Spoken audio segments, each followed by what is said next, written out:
Live from Innovation Park on the campus of Penn State University, this is PSN News. It's Tuesday, September 8th. Tonight we'll tell you all you need to know about how Penn State is handling the coronavirus, as well as Penn State's virtual homecoming plans. We also have an update on the coronavirus vaccine that's set to be distributed by November 1st, as well as your sports, entertainment, and weather.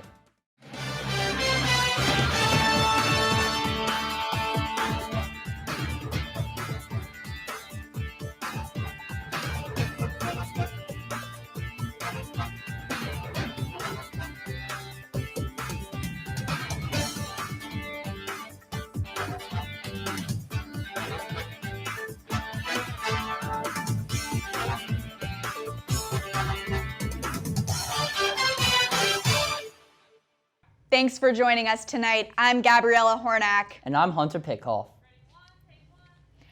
Penn State reports 215 positive coronavirus cases across all campuses, with 211 cases solely at University Park as of Friday, September 4th. Penn State is currently housing 58 University Park students in on-campus isolation units. 29 cases have resulted in on-campus quarantine measures, and 533 people are still awaiting test results from this week. However, there are no positive cases among the university's employees. Penn State's annual homecoming parade will be held virtually this year and is set to air on Friday, October 16th. The event will air as a pre-recorded special on the 16th and will be dispersed across Penn State's homecoming social media platforms.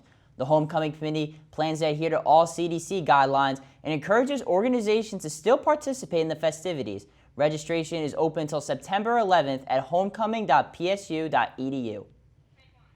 Penn State announced Friday its search for an assistant vice president for diversity and inclusion. The position will implement and assess policies and programs that support diversity, equity, and inclusion at the university.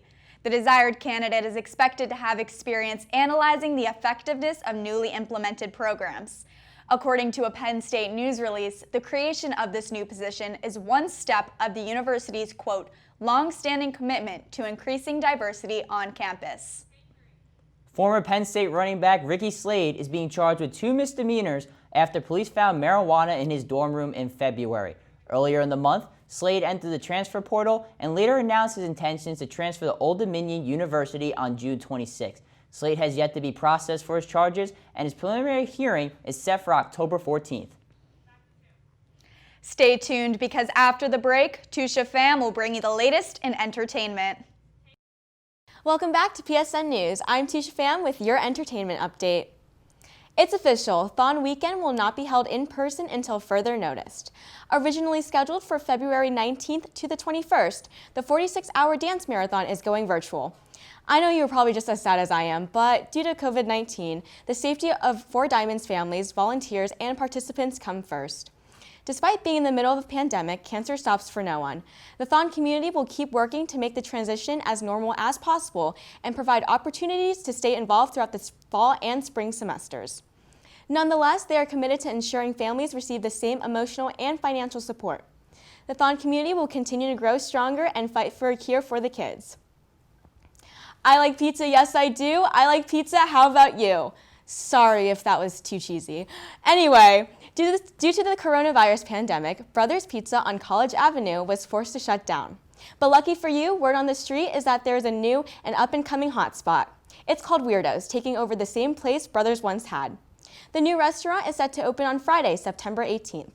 It will be open from 11 a.m. to 2:30 a.m. Monday through Sunday for takeout and dine-in options. Joseph Boss, the owner and founder, is, quote, taking extra steps to make sure everyone is safe, end quote. Things are about to heat up. Weirdo's Custom Pizzeria will surely satisfy your cravings. The beauty community is mourning the loss of Ethan Peters, also known as Ethan is Supreme Online. Peters died of a suspected drug overdose at the age of 17 on Sunday, September 6th.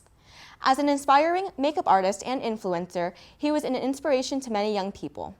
According to his good friend, Instagram model Ava Louise, he was struggling with addiction and had reached out a few weeks earlier for help. Fellow YouTubers and Instagrammers like Tana Mojo and Manny MUA expressed their condolences. There have been no updates on Peters' social media accounts regarding his passing. Rest in peace, Ethan. That was your entertainment update. Stay tuned because after the break, Kelly Warner will bring you the latest from the world of sports. Welcome back to PSN News. I'm Kelly Warner with your sports update. For the first time in 124 consecutive years, Penn State football is not playing this fall. On August 11th, the decision to cancel the Big Ten season for the foreseeable future due to coronavirus concerns was made following a vote that included Penn State President Eric Barron voting yes to a premature ending to the season. The canceling of Penn State football brings not only upsetment from players and fans, but also concerns for the economy of State College. On a brighter football note, the NFL is returning and 6 Penn State rookies have made their 53-man rosters. This includes the 2 second-round picks, defensive end Yetur Gross-Matos, who will actually be a starter on the Carolina Panthers defense, and wide receiver KJ Hamler with the Denver Broncos. There's also the day 3 selections like 4th-round pick John Reed in Houston, 6th-round pick Cam Brown with the Giants. 2 undrafted free agents, Dan Chisena and Blake Gilligan, both made the cut with the Vikings and the Saints. The Rooks follow former Nittany Lions to the NFL such as Saquon Barkley, Chris Godwin, Miles Sanders, and Trace McSorley. The U.S. Open has stayed exciting even through the COVID-19 pandemic and the prohibition of fans. In the absence of Roger Federer and Rafael Nadal, Novak Djokovic was expected by many to cruise to the title. However, he was defaulted from the tournament during his 4th-round match after a ball he smacked in anger inadvertently hit a line judge. It was the first time a top seed had been defaulted from a major event in tennis history. On the ladies' side of things, Serena Williams, widely considered one of the best of all time, has survived to the quarterfinals in hunt for her record-tying 24th Grand Slam title. That was your sports update. Coming up, we'll have this week's weather report. Stay tuned.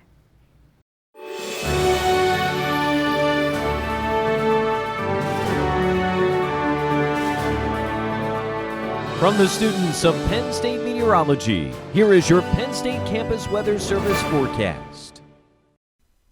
Good evening, I'm student meteorologist Jacob Morris here with your PSN News weather update. Well, it was a fantastic weekend weather-wise here in central Pennsylvania with plenty of sunshine and low levels of humidity. I hope you went out and enjoyed some of this beautiful weather that we had. I know that some of you had the day off today since it was Labor Day, and probably plenty of you are asking, is this nice stretch of weather going to continue?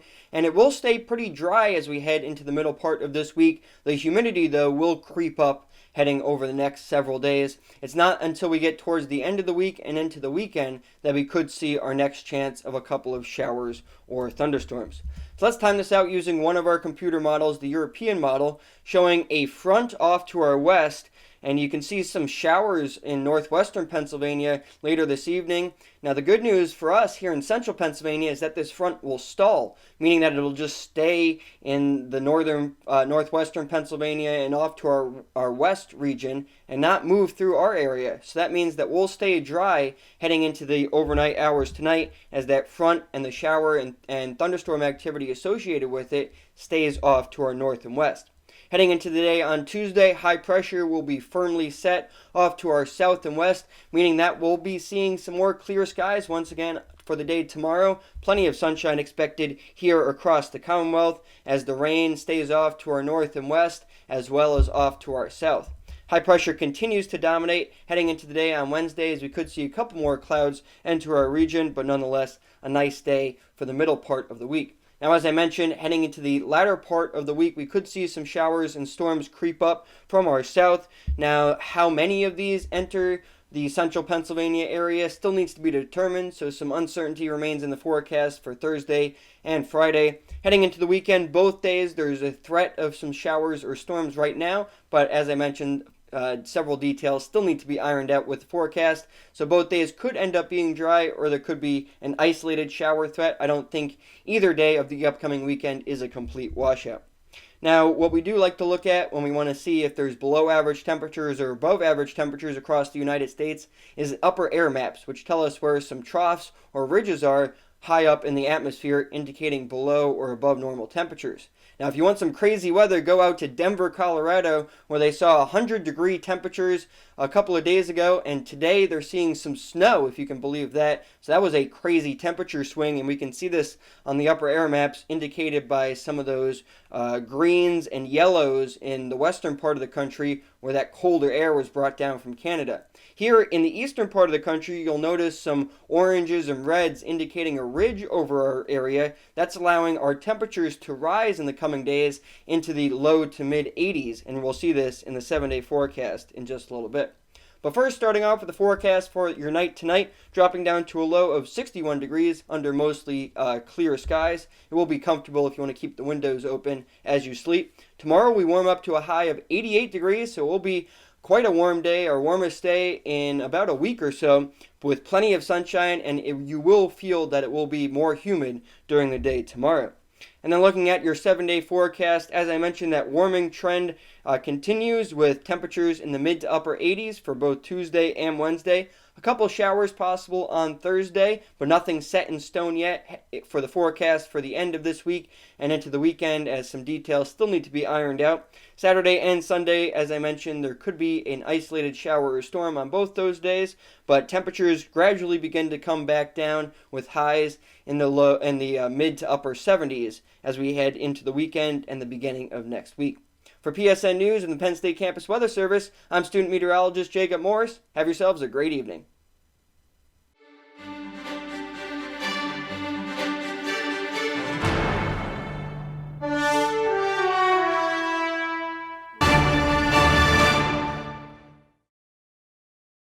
Jacob Blake makes his first public comments after being shot in the back 7 times by a Wisconsin police officer. The 28-year-old was shot last month in Kenosha in front of 3 of his 6 children. The incident occurred after police responded to a 911 call and unsuccessfully made attempts to detain Blake. In the 57-second long video released today from his hospital bed, Blake says, quote, "It's a lot more life to live out here," end quote.